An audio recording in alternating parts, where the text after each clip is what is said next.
Ladies, gentlemen, and tarnished of all ages, generally speaking, there is a system within the game that defines the rarity of an item. Literally, item rarity, and this is why some items on the ground will have a white common glow, some will have a purple rarer glow, and some the holy grail, that glorious orange glow that only a legendary item can have. While this doesn't necessarily imply power, it does imply that it is an item that is important to the lore, at the very least, to the world, and generally speaking, it means it has cool visuals, or at the very least, very distinct ones. So today we're going to round up every piece of legendary equipment in the Shadow of the Erdtree expansion, specifically any weapon or piece of armor that isn't specifically traded for with Remembrance or directly purchased as boss armor from the Remembrance options of the Roundtable Hold, as those are of course completely unmissable in the most literal sense. That said, we will go in a sort of game progression order. The earlier on that you can find it out in the wild of the Shadow of the Erdtree expansion, the earlier it will be in the video, and I'll tell you where to go for the item before telling you what the item itself is, in case you just want to experience it for yourself when you get there.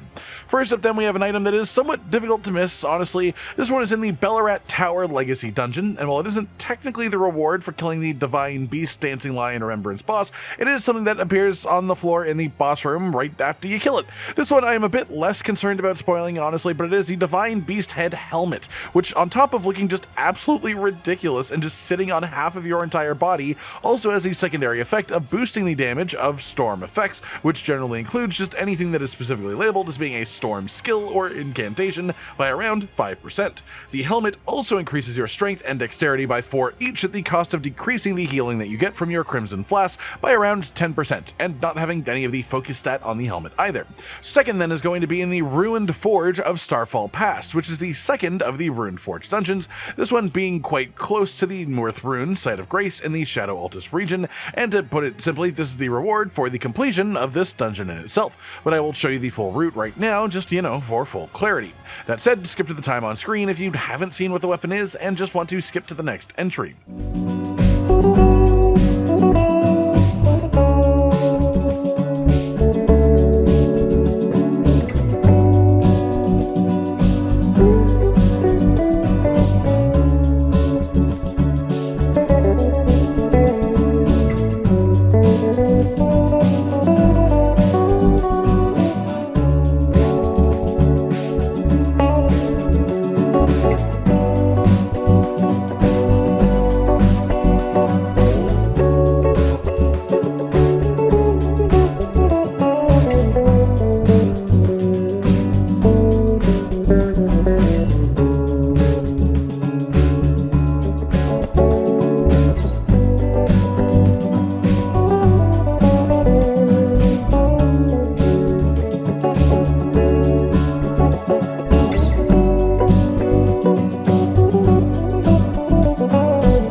The weapon itself then is the Ancient Meteoric or Greatsword, a really effective piece of gear in itself, enhanced thrusting strong attacks that are special for that type of weapon, only a couple others that have it within its weapon class, and a powerful unique weapon skill as well. And while it seems to have different use requirements for some reason on PC and console, it is pretty agreed across the board that the weapon is absolutely solid, and that it is at the very least an extremely cool new toy to play around with in the DLC.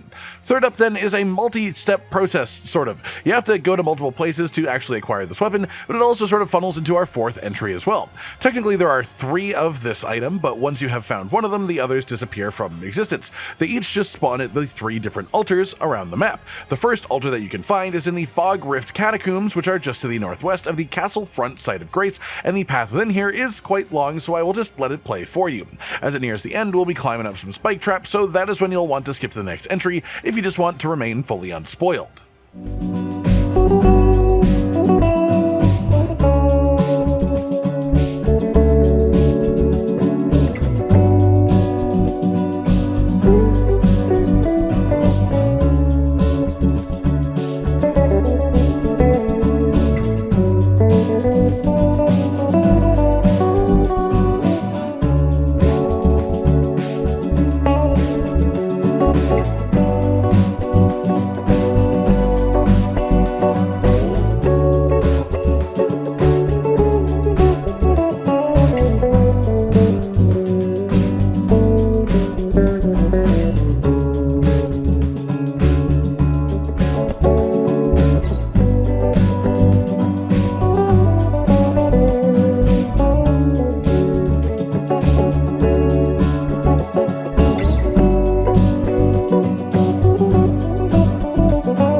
Now that you're here though, up at this altar right over here is going to be the stone-sheathed sword. And this is quite a mundane item in itself, just a coolish looking weapon that actually is not legendary quality itself, and sort of confusing for how basic it seems and how hidden it is. That is until you realize how it connects to the altar that you find it at. There are 3 of these altars, and I'll talk about the other 2 with our next 2 entries, as you cannot use the stone-sheathed sword at the same altar that you found it, you need to bring it to another. Which brings us to the actual technical entry number 3 then. For this, you need the last weapon that we picked up, so that is worth mentioning, and you then need to bring it to a separate full altar from the one that you found it at. The second altar is in the ruins of Unte, right beside the castle watering hole site of grace, accessed after you bring the furnace golem to life after throwing a hefty furnace pot into its head, or you can actually slip around the back like I'm doing right now, where there's a full-on way that you can just parkour into this place before you're actually meant to do in the first place.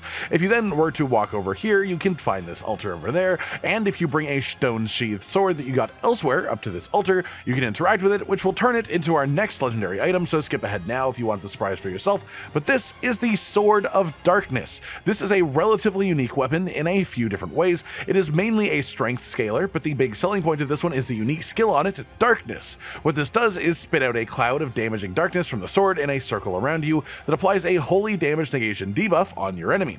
It can only hit once per use, sadly, despite a particularly large cloud, but on hit it lowers your enemy's holy damage negation by around 20%, which is actually not bad at all.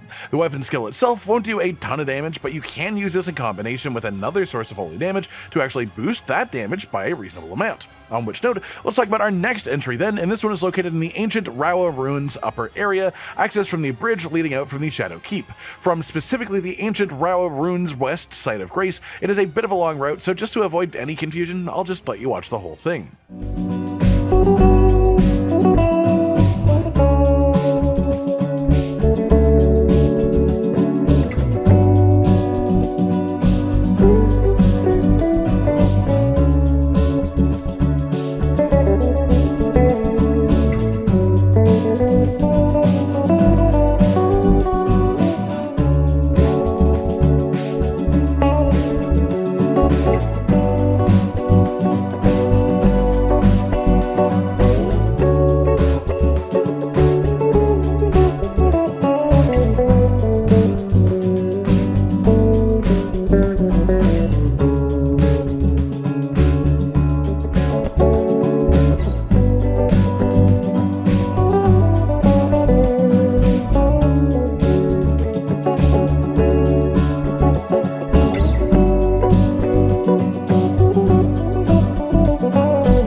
As you can see at this point though, there is an invisible bridge right in front of us. It's extremely hard to find if you don't know that this is a thing, but at the end of the bridge there is a third altar. If you come here with either the stone-sheathed sword, or if you bring the Sword of Darkness, you can then hold it up to transform it into the Sword of Light, the final different form of this sword. This one also scales mainly with strength, and has its own unique skill as well, simply called Light. This fires off a cascading cone of holy beams, and then also applies a buff to the player themselves that boosts all holy damage that you do by around 15%.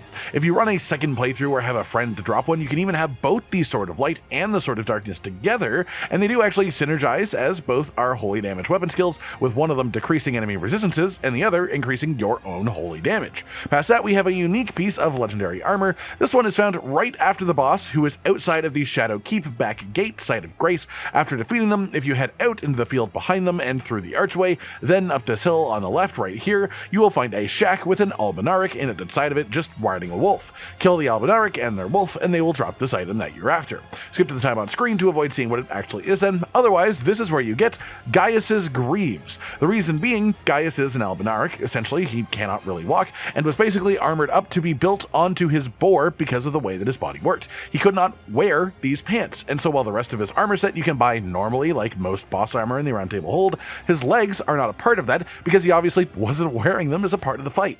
Sixth up then today, we have a weapon that is quite deep in the game. Specifically, you need to have unlocked the final area by burning the sealing tree, and then it will be the closest to begin from the Spiral Rise site of grace and the final legacy dungeon. From here, there is a relatively lengthy parkour path that is honestly quite dangerous, so I'll just absolutely let you watch the whole way there so that you don't make any mistakes.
Then at the bottom of this elevator is a big set of doors. Open the doors and you will find the legendary item that you seek. To avoid finding out what it is, skip to the time on screen right now. Otherwise, this one is the location of Euporia, the new legendary twinblade. I do keep seeing people call this one Euphoria, and I get why you would, because that's an actual word, but the name of the weapon itself actually doesn't have an H in it, interestingly enough. That said, this is an absolutely beautiful mixed scaling legendary twinblade with a unique weapon skill called Euporia Vortex. This spins the weapon in front of you, but the special part of the weapon is that as you hit enemies with it in general, it will build up holy energy. You can see this gleaming on the blade when it's properly ready, and if you do the weapon skill when it is glowing like this, it will also fire a barrage of holy beams forward while it is spinning too, for just extra effectiveness and just because it's really damn cool, honestly. 7th up today and second to last is a helmet that is essentially a spoiler, and the location of it is, well, the room where you kill the final boss of the DLC. Quite simply, click away now if you don't want to know, but once you kill the final boss, in the middle of that room that you fought them, there will be an emote and an interactable memory. Touch the memory and you'll have a cutscene play that I absolutely will not be showing you, but then after the cutscene you will receive this helmet for free, the Circlet of Light, an absolutely beautiful little piece of headwear. This also increases your intelligence, your faith, and your arcane stats by 1 each, as well as increasing the damage of all Ring of Light type incantations by around 10%, making it just slightly better than the Gold Mask helmet due to it giving a boost to various attributes as well. Finally, then we have one last helmet, and this one comes also after the final boss of the DLC, but only specifically if you completed Tholier's questline beforehand. You do this by talking to him at the Pillar Path Cross Site of Grace, then talking to him once again once you have cleared the Fisher Depths dungeon in the south and found St. Trina. Then after doing that, you must interact with St. Trina in the deep purple area multiple times in a row, letting yourself die on repeat while checking in with Tolier in between. Eventually, while doing this, Tolier will invite you looking to fight, and if you talk to him again after that ends, you will be finished the questline for the time being. This then culminates later on in the story in the big NPC fight that happens in the expansion, and then after you have killed the final boss, you can then return to St. Trina to find her dead and this helmet waiting for you on the floor. The helmet then, for those who want to know, is St. Trina's Blossom, just a pretty little flower that sits right on your head, and this one has a very simple but very nice bonus of boosting your maximum FP by 6% while you have it equipped. And that just about does it for today then, everyone. Every legendary weapon and armor in the expansion that doesn't, of course, directly come from remembrances or remembrance equipment. Let us know if you happen to know of any that we don't, but this is every one that I've found myself. Like if you liked the video, subscribe to the notification bell for more, and most importantly, ladies and gentlemen, until next time, stay sweet. Josh, Cotton, and Hollow with the videos, dropping the humor like a hammer on your tippy toes, bringing entertainment on a daily arrangement to take our insanity and turn it into entertainment. Yes, I said entertainment twice, to reiterate that it is nice to look into your faces on a mostly daily basis when you let us in your homes to make the whole world a stage. Goodbye.